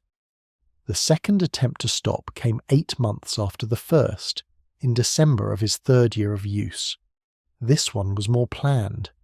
He had, over the intervening months, identified a specific harm reduction outreach organisation, a small NGO operating in central Tehran that provided needle exchange services and had, according to the online forum, a more flexible intake process than state centres. He had found their address. He had identified the days and times they operated their walk-in service. He had prepared, with the same systematic care, an account of his situation that omitted his family name and the neighbourhood he lived in. He took the metro on a Tuesday afternoon in February, a day his family knew him to be at university, a day Kamran's phone was switched off, and he was managing on a reduced amount, enough to be functional for the journey. 8 kilometres from the apartment. He walked from the metro exit. The street was narrow, the building unremarkable, a plain door with no sign visible from the road. He stood in front of that door for 11 minutes. The journal records 11 minutes explicitly.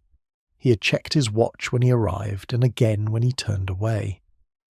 11 minutes is not a short time to stand in front of a door. It is long enough to have a complete internal conversation, to run the scenarios, to feel the weight of what was on both sides of the threshold. He turned around.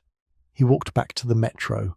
He sat in the last car, facing backward, watching the city slide past the windows in the direction he'd come from. He wrote the journal entry that evening in the small apartment, at the desk by the window. The entry was 9 words long. The 9 words are not reproduced here. But they answered, completely and without ambiguity, what had stopped him at the door. It was not fear of withdrawal. He had already survived that once. It was not reluctance to stop. The attempt itself demonstrated the opposite. It was the intake form on the other side of that door, and the first question on that form, and the chain of consequences that question would initiate the moment he answered it honestly.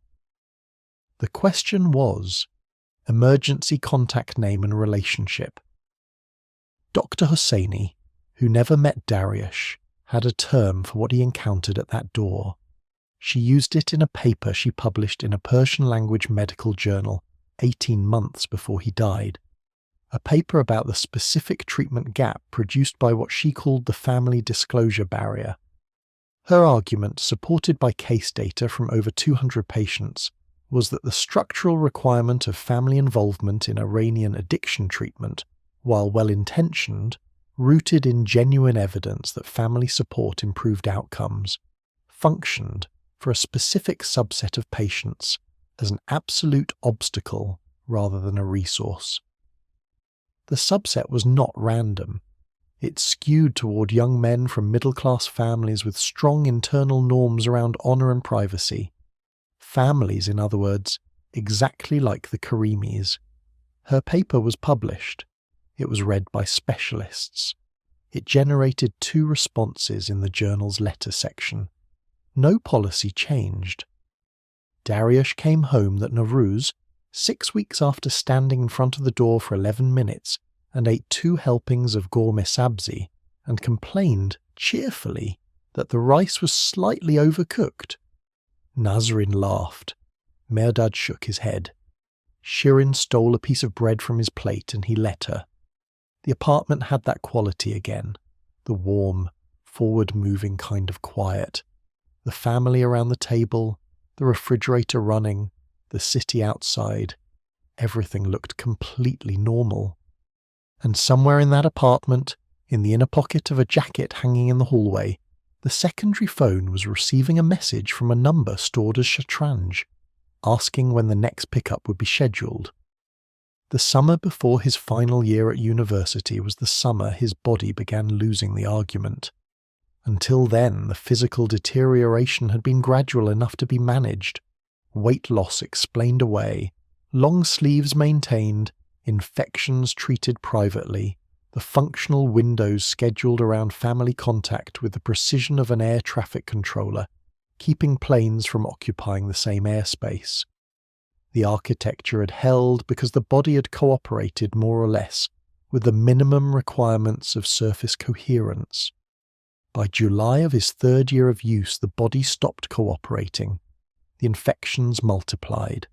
Not dramatically, not the kind that produced visible swelling or fever that required hospitalization, but the injection sites along his forearms and the inside of his elbows had begun to scar in ways that compressed the usable veins, forcing him to find new access points higher on his arm and eventually at locations that were harder to keep clean and harder to conceal. He was spending more on antibiotic cream than on food. His hands, in the mornings before the first dose, had developed a fine tremor that disappeared within 30 minutes of using but was present and unmistakable for the first hour of every day. He scheduled his family visits for afternoons. The university sent the first formal notification in August. Not to the intercepting email address, to the university's own internal administrative system, which generated a physical letter sent by post to the address listed as his permanent residence. The permanent residence on file was the Narmak apartment. The letter arrived on a Thursday. Nasrin received it. The letter stated in the formal, slightly airless language of university administration that Dariush Karimi had accumulated an attendance deficit across 3 courses in the spring semester that placed his academic standing under review. He was required to meet with his faculty advisor before the start of the autumn term to discuss a remediation plan. Nasrin held the letter for a long time before she called Mehrdad. That evening, when Dariush arrived at the apartment for his weekly Friday Eve dinner, both his parents were at the table and the letter was on the table between them. The dinner was served. They ate. Mehrdad raised the letter. Dariush looked at it with an expression that Nasreen would later describe as something between recognition and exhaustion, as if he'd been waiting for a specific train and was unsurprised to see it arriving.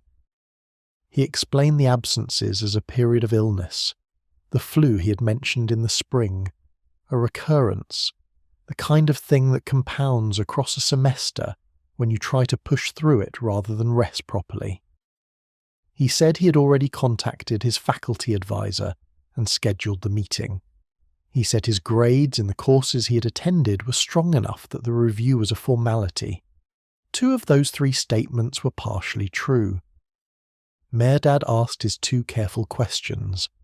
Dariush answered them. The letter was folded and set aside. Nasrin served fruit. The meeting with the faculty advisor happened the following week. Dariush attended it, managed his window correctly, presented coherently, and left with a remediation plan that required him to complete 2 supplementary assignments before October. He completed both. The academic standing review was closed. The architecture absorbed the threat and continued operating. But something had shifted in the apartment on that Friday evening, in the quality of attention directed at Dariush across the dinner table, and the shift did not reverse itself after the letter was resolved. Nasrin had always been the one who watched. The Sunday mornings with the apple, the October dinner with the collarbone, the December morning with the study and the glass of water. She had been accumulating data for 2 years without a framework to organize it into meaning. The letter gave the data a new context. Not the correct context. She was still not thinking about heroin, was still not close to thinking about heroin, but a context that made the accumulated data feel less like isolated incidents and more like a pattern requiring explanation. She began, quietly and without telling Mehrdad, doing the thing she had avoided doing for 2 years. She began looking directly. What she found, looking directly, was the surface of the architecture from the outside, which was by design almost invisible. She noticed that his jacket never came off indoors, even in warm rooms. She noticed that he declined physical affection, the hand on the shoulder, the arm around him, with a slight reorientation of his body that was subtle enough to pass as general awkwardness, but consistent enough, observed now with deliberate attention, to register as avoidance of contact specifically. She noticed during one visit that he excused himself to the bathroom within 20 minutes of arriving, and was in there for 7 minutes. She timed it involuntarily, her attention having sharpened into something she couldn't switch off. She did not know what she was building a case for, she only knew she was building one. The conversation she had decided to have with him, direct, private, when Mehrdad was not present, was scheduled in her own mind for the first weekend of November. October intervened. Cameron had a rule that had kept him operational for 6 years. He did not extend credit. The rule was not moral, it was structural.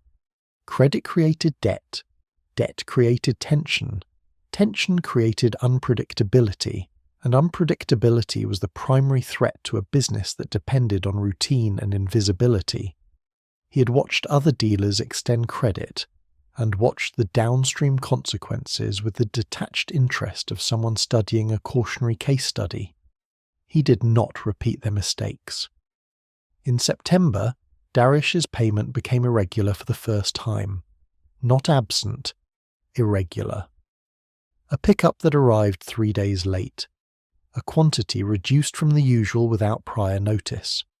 A message on the secondary phone explaining a delay in a way that was technically coherent, but had the texture of improvisation. Kamran noted each instance without comment. He had seen this pattern before too. It meant the customer's financial structure was under strain. The income sources were failing to keep pace with the consumption rate, a gap that always widened in one direction. By October, the gap had widened enough that Cameron made a decision. He sent a message to the number stored as Shatranj informing him that future transactions required payment at time of pickup no exceptions, and that the previous balance of 2 pickups needed to be settled before the next one would be provided. The message was polite. It was also absolute. Dariush read the message on a Tuesday afternoon in his apartment, sitting on the edge of his bed, and the specific problem it created was not financial in the abstract. It was physical, and it was immediate. His current supply was enough for approximately 36 hours. After 36 hours at his current dependency level, the withdrawal that began would be categorically different from the one he'd survived alone in that same apartment 18 months earlier. His tolerance had tripled since then. The physical debt his body carried was proportionally larger. What had been 4 days of severe discomfort at 19 was now, at 21, a medical event. He needed money, actual money, in an amount he could not generate through any remaining legitimate means within a day. He called Reza. Reza didn't have it. He was managing his own supply costs and his own financial precariousness with the juggling act that characterized everyone at this stage of the trajectory. He offered what he had, which was a fraction of what was needed, and he offered it with a quality of alarm in his voice that Dariush registered and filed without responding to. Then Dariush did the thing the architecture had been constructed, at its deepest level, to prevent. He called a different number, not Kamran, not Reza, a number he had not called in over 3 years of managing this alone. He called his father. The call lasted 4 minutes. He did not tell Mehrdad what the money was for. He said he had a situation with his landlord, a deposit dispute, a required payment, something that needed to be resolved before the week was out, or he risked losing the apartment. He gave a specific amount. He said he would explain properly when he saw him. Mehrdad transferred the money within the hour. No questions asked in that moment. The questions would come when they saw each other, but the money came first, because that was how Mehrdad operated. Solve the immediate structural problem, then understand it. Dariush settled the balance with Kamran that evening. The supply resumed. The crisis passed.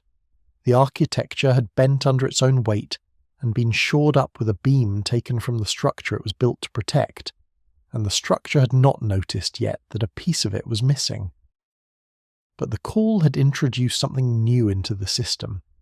Mehrdad now had a question that required an answer.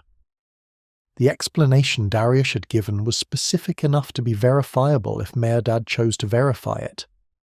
And Mehrdad, who calculated stress points for a living, was now oriented toward a specific data point with the full force of his methodical attention. Dariush had 3 weeks before the weekend visit when the explanation would be required. He found a new source in that interval, a contact 2 steps removed from Kamran, someone Reza knew through a third person, operating from an apartment building in the Pruzi district on the eastern edge of Tehran. The new source was cheaper than Kamran by a meaningful margin, cheaper for a specific reason that Dariush, in the state he was in by October, didn't investigate with his usual precision. The product from the new source was not the same product. Iran's heroin supply chain in that period was experiencing a contamination problem that had been documented by harm reduction workers and pharmacologists, but had not reached public awareness in any meaningful way. Fentanyl, a synthetic opioid approximately 100 times more potent than morphine by weight, used legally in medical settings as a surgical anesthetic, was being used by some producers to cut heroin, increasing the product's apparent potency while reducing the amount of actual heroin required. The economics were straightforward. The consequences for users were not. A person who has calibrated their dose to a known product, who has learned, over months, exactly how much of a specific substance their body can absorb safely, is operating with a tolerance built on a known variable. Change the variable without notification, and the tolerance becomes irrelevant. The body does not know the difference between a calibrated dose of known product and a lethal dose of unknown product. It simply receives more than it can process. Fentanyl's lethality margin, the gap between an effective dose and a fatal one, is extremely narrow. With heroin, that gap is small. With heroin cut with fentanyl at an unknown ratio, the gap can effectively disappear. Dariush did not know what was in the product from the Peruzzi source. He used it for the first time on a Thursday evening in late October, alone in the apartment, having sent his family the message he always sent on Thursday evenings: "Studying, will call tomorrow." The Nowruz gathering 6 weeks earlier had been the last time the extended family was assembled in one place. The last time Mafash had sat beside Nasreen in the kitchen and said something quiet that Nasreen had not wanted to hear. The last time Dariush had sat with his grandfather and played backgammon and won. The last time, in the apartment in Narmak, that dinner had been served and fruit had been cut, and the refrigerator had run its indifferent hum behind every conversation without anyone noticing it was there. Now it was the final week of October. Dariush was 21 years old, and he was in his apartment, and his father was in the Narmak apartment 1 metro line and 40 minutes away, at his desk in the living room, reading a technical journal with the lamp on, waiting for the weekend when his son would come and explain about the landlord and the deposit. Mehrdad was 1 room away from this story's ending. He just didn't know yet which room he was in. Nasreen read the journal over 3 days. Not continuously. She would read for an hour, then set it down and go to another room and stand there for a while, then return. She did not cry while reading it. She cried at other times, in other rooms, over things that were not the journal, over the breakfast glass she had washed and dried and placed in the cabinet before she remembered there was no longer anyone to use it, over the Thursday evening message still sitting in her phone, over the specific way the afternoon light came through the kitchen window at 4 o'clock and had always, in that apartment, made the room look warmer than it was. The journal she read with a stillness that people who knew her would not have recognized. By the 3rd day she had read every entry. She knew the rooftop in Elahi. She knew the lozenge tin and the 4 pockets of the jacket. She knew the name Dokterak and what it meant. She knew about the 4 days of withdrawal in the apartment with the broken door excuse, and the forum research, and the red pen sentence about his father, and the 11 minutes in front of the clinic door in February. She knew about Kamran and the name Shatranj and the Peruzzi source, and what was different about the product from the Peruzzi source. On the 3rd day she closed the journal and placed it on the kitchen table, and called Mafash. The conversation with Mafash lasted 2 hours. Mafash had been a nurse for 20 years and had learned in that career the specific discipline of saying clearly what other people were circling. She told Nasreen what she had seen at Nowruz, not a diagnosis, not a certainty, but the particular combination of physical signs that her 20 years had trained her to recognize. The weight, the posture, the way he had held his left arm slightly away from his body for the entire afternoon, the quality of his pupils in the kitchen light when she had embraced him at arrival. She had tried to tell Nasreen in that 5-minute kitchen conversation at Nowruz. Nasreen had heard the words and placed them in the category of things that were not possible, which is a category that operates below conscious reasoning and requires no active decision. Mafash had seen this response before too, not in patients, but in families. She had not pushed harder because she had not known how to make the impossible feel possible to someone who was not ready. She told Nasreen all of this, directly, without softening it. Nasreen listened without interrupting for the first time in a conversation with another human being in as long as either of them could remember. Mehrdad did not speak for 7 days after his son's death. Not silence born of shutdown, a different quality, more like the silence of a person who has discovered that the instrument they use to process the world is not calibrated for this particular input. He went to work on the 4th day because the alternative was to be in the apartment, and the apartment contained the kitchen table and the cabinet with the breakfast glass, and the technical journal on his desk that he had been reading when his son died 40 minutes away by metro. He sat at his desk at the engineering firm and opened files and did not read them. His colleagues understood that something had happened and said nothing, because saying nothing was the correct response and they knew it. On the 7th day, he came home and sat across from Nasrin at the kitchen table, and she put the journal in front of him. He read it in one sitting. 6 hours. He did not get up once.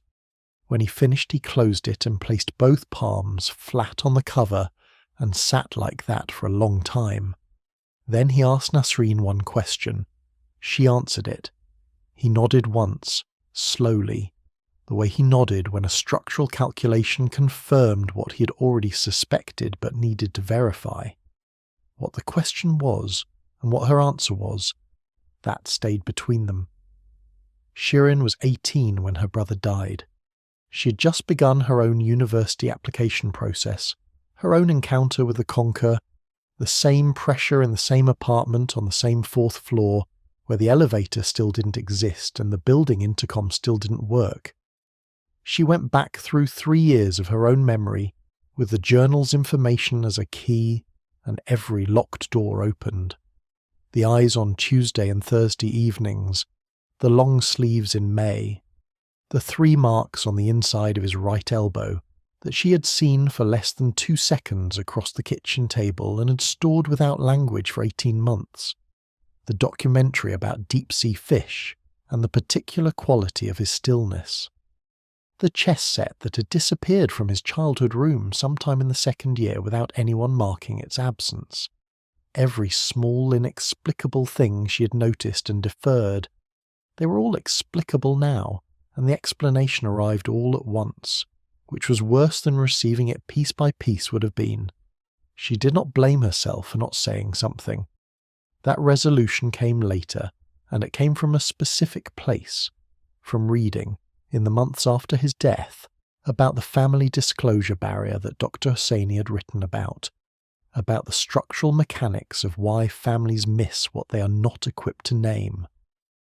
She found the paper through a search that started with a question she wrote in a notebook. What would have happened if I had told someone? The paper's answer was not comfortable, but it was precise, and Shirin responded to precision the way her father did, with recognition rather than relief. Reza found out through a phone call from a mutual friend at 7 in the morning, 2 days after it happened. He had seen Dariush 3 weeks before the end, had visited the apartment, had sat in the room with the bare surfaces and the desk by the window, had noticed that Dariush's speech had a new quality to it, a slight lag between thought and word that had not been there 6 months earlier. He had noted it, and stored it under the same label he had been applying to everything for 3 years. Manageable. The label was wrong. He had known, on some register below the one he was using to navigate his own daily life, that the label was wrong. He stopped using 4 months after Dariush died. Not through a clinic, through a private doctor he found through the same online forum Dariush had researched, a physician who prescribed buprenorphine, a medication that manages withdrawal and reduces craving without requiring family disclosure or guardian presence. The doctor operated from a private practice in central Tehran and charged a fee that Reza borrowed from his uncle under a false explanation. He told his family about the addiction 8 months after he stopped. By then he'd been clean long enough that the disclosure carried a different weight, not a crisis requiring management, but a history requiring acknowledgement. His family's response was not what he had feared. That fact stayed with him. Kamran was arrested in April of the following year. Not for Dariush. Dariush had never become a formal investigation, his death having been processed as an overdose without a criminal inquiry into the supply chain, an outcome that was not unusual given the caseload of Tehran's opioid-related fatalities in that period. Kamran was arrested because a 23-year-old customer from the Vanak district survived an overdose and was coherent enough in the hospital to give a description and a partial phone number to a detective who had been building a case for 11 months. The arrest was made at 6:15 in the morning at Kamran's apartment in Shah-e-Ray. The Peugeot 405 was in the building's parking lot, immaculately clean. The false bottom compartment in the trunk was found within 20 minutes by a technician who had found the same configuration in 4 other vehicles. Kamran received a 7-year sentence. Under Iranian law at the time, sentences for drug trafficking above certain thresholds carried mandatory minimums that the court did not deviate from. The name Shatranj was still in his secondary phone when it was seized as evidence. Nobody in the court proceeding connected the name to Dariush Karimi. There was no reason to. The proceeding concerned a different customer, a different case, a different death that had not occurred. The numbers existed publicly, in government health ministry reports and academic papers, and the annual bulletins of international drug control agencies. They did not make the news. They circulated in the specific channels where people who already knew the problem looked for confirmation of what they already knew. In the year Dariush Karimi died, Iran's official estimate of people with substance use disorders stood at approximately 2.8 million in a population of 85 million, one of the highest per capita rates of opioid dependency in the world, a distinction the country had held for over a decade. The primary substance was heroin, followed by methamphetamine, followed by the prescription opiates that had begun infiltrating the supply chain in increasing quantities. The number of dedicated inpatient treatment beds for youth, defined as patients under 25, in the entire city of Tehran was 140. 140 beds for a city of 15 million people, in a country with 2.8 million people with substance disorders, serving an age group that represented the fastest growing demographic of new users. The gap between 2.8 million and 140 was not a policy failure in the abstract sense that policy failures are discussed in academic papers. It was a specific physical space. It had dimensions. People lived and died inside it. Dariush Karimi had lived inside it for 3 years. He had walked to its edge once in February and stood there for 11 minutes. Dr. Layla Hosseini continued her work. In the year after Dariush's death, she treated 47 new patients. 23 of them were under 25. 11 of those 23 presented without family knowledge, arriving alone, giving minimal identifying information, navigating the intake process with the particular combination of desperation and vigilance that she had come to recognize as the signature of the invisible architecture in its final stages. Of the 7 completed an initial treatment course, 4 discontinued. Of those 4, she heard from 2 again within the year, 1 resuming treatment, 1 not. She wrote about the 11 in her case notes, in the anonymized compression of clinical language that preserved the pattern without the person. She had been writing those notes for 15 years. She would write them for 15 more. The notes accumulated in a filing system organized by year and case number, and each year the stack grew, and each year the patterns inside it remained, with minor variations, the same. She gave a lecture in the spring following Dariush's death at a symposium on youth addiction in Tehran. The lecture was about the family disclosure barrier. The room held 60 people, all of them specialists. The discussion afterward was substantive and went 40 minutes over schedule. No policy changed. Shirin Karimi was 18 years old and had just decided what she was going to study at university. She was going to study psychology. The decision had not come from nowhere. It had come from a question she'd written in a notebook. What would have happened if I had told someone? And from the specific inadequacy of every answer she'd found, and from the conviction, which arrived without drama or announcement one afternoon in the kitchen where she used to do her homework while Nasreen graded papers and Dariush studied in his room, that the inadequacy of the answers was itself a problem someone needed to keep working on. She sent her Concur registration form in the last week of September. The apartment was quiet. The refrigerator ran. The smell reached her before anything else did. Nasrin Karimi stood in the doorway of her son's apartment with her hand still on the handle, and the smell was already there, underneath the air, belonging to nothing she recognized from 19 years of that family's life. She pushed the door open. She called his name twice. She went to her knees beside him, and her hands were on his face, and then the phone was in her hand, and then the paramedics were in the room. That was the story she told in the first hours. The sequence, the facts in their order. What she could not have told anyone in those first hours, what required 3 days and a journal and a 2-hour phone call with Mavash to begin to assemble, was what the sequence actually contained. The doorway she stood in was not just the entrance to a small apartment. It was the end of 3 years of a world that had existed 6 centimetres from everything she knew and had never once broken the surface. The needle on the floor was 18 centimetres from his right hand. She knows the exact distance because she measured it later, standing in that room alone after the paramedics had gone, with the same compulsive precision that Mehrdad brought to structural calculations. 18 centimetres, the length of her hand from wrist to fingertip. She measured it, and then stood there with that knowledge, which explained nothing and could not be unknown. Go back now to everything that preceded that doorway. The rooftop in El Ayeh on a warm August night. The city spread below in orange light. A piece of foil held out with the casual generosity of someone offering fruit.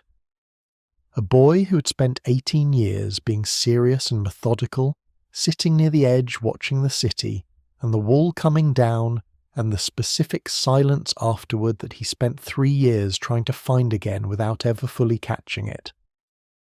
The lozenge tin in the inner breast pocket of the jacket. The 4 pockets, each assigned a function. The backpack that nobody opened because it belonged to the effort they were all collectively invested in. The tutoring income that made the financial architecture credible. The intercepting email address that took 40 minutes to set up and 3 years to dismantle. The chess set that left the apartment without anyone marking its absence. The laptop with the damaged screen, sold for 900,000 tomans in the Grand Bazaar's electronics district to a shop that asked no questions. The 11 points on the Concur. Mehrdad's face when he looked at the result. The red pen sentence in a different colour from everything around it. If Baba finds out, it finishes him. Now the doorway looks different. Not a boy who hid from his family. A boy who built a structure whose primary purpose was to protect something he loved from something he couldn't stop. And who, inside that structure, in the private record of a journal nobody was meant to read, had been fighting the entire time. 4 days of withdrawal alone in a small apartment, telling his mother the door was broken. 11 minutes in front of a clinic door in February, watch checked at arrival and departure.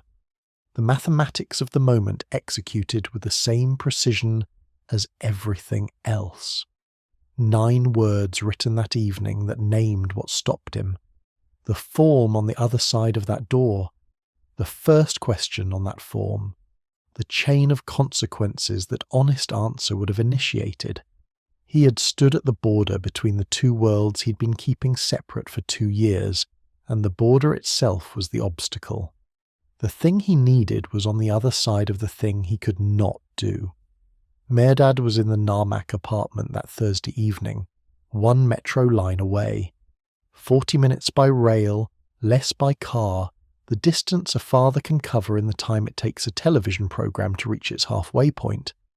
He was at his desk with the lamp on and the technical journal open, waiting for the weekend when his son would come and explain about the landlord and the deposit. He had already decided before the weekend came that the explanation mattered less than his son coming home. He had been moving toward that decision for weeks, recalibrating the way an engineer recalibrates when new data suggests the original load estimate was wrong. He never got to deliver that recalibration. The phone call came instead. And the question that Mehrdad carried after, the one that replaced every other question he had ever applied his methodical precision to, was not whether he could have saved his son. It was whether his son had known, at that clinic door in February, standing there for 11 minutes with the watch checked at arrival and departure, that the door was crossable. That the wall on the other side of it, the wall with his father's face on it, was not as load-bearing as he had calculated. Mehrdad did not know the answer. He would keep calculating it anyway. That was the kind of man he was. 2 years after her brother's death, Shirin Karimi was sitting in a small room at a youth counselling centre in central Tehran. She was 20 years old and in her second year of psychology at a Tehran university. Not the most prestigious programme, but the one with the strongest practical placement component. The one that put students in rooms with actual people, rather than keeping them in lecture halls with theories about people. She had chosen it the way Dariush had chosen the park bench near the campus wall, strategically, with a specific purpose in mind. The room had 2 chairs, a small table, a window that looked onto an interior courtyard. The afternoon light came through it at 4 o'clock and made the room warmer than it was. She'd noticed that on her first day and had not moved the chair away from the window. Across from her sat a 17-year-old boy from a neighbourhood in North Tehran. He had been referred by his school counsellor, who had noted behavioural changes over the preceding semester, weight loss, attendance gaps, a quality of distraction in class that had a different texture from ordinary adolescent distraction. His parents did not know he was here. He had come alone, on the metro, and given the intake coordinator minimal identifying information and an emergency contact field he had left blank. Shirin had read his file for 6 minutes before the session. She knew what the blank field meant. She knew what kind of architecture was already being built, what stage the construction was at, what it was designed to protect and what it was designed to conceal. She knew, because she'd spent 2 years reading everything available on the subject and because she'd grown up in the same apartment as the most precise case study she would ever encounter. She also knew that knowing all of this was not the same as knowing what to do with it in the next 50 minutes, in this room, with this specific boy who had come here alone and could leave at any moment and had no obligation to return. The session began. She asked him one question. Not the emergency contact question. Not the question about frequency or quantity or how long this had been going on. A different question. The one that the research she had read, and the journal she had read before the research, and the 11 minutes in front of a clinic door that she had not witnessed but understood more completely than most people ever would, had identified as the question that mattered before all the other questions. She asked him what he was afraid would happen if someone who loved him found out. The room was quiet. The light came through the window at its 4 o'clock angle. The boy looked at her.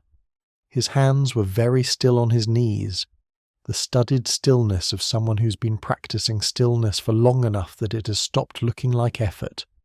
He opened his mouth. Somewhere in Tehran, in an apartment on a 4th floor with no elevator, on a street where the bakery opened at 5 in the morning and the bread smell reached the upper floors before the alarms went off, Nasreen Karimi was standing at the kitchen window with a glass of tea going cold in her hand, looking at nothing in particular. The city moved around her at full velocity, traffic, voices, a motorbike with a failing exhaust pipe.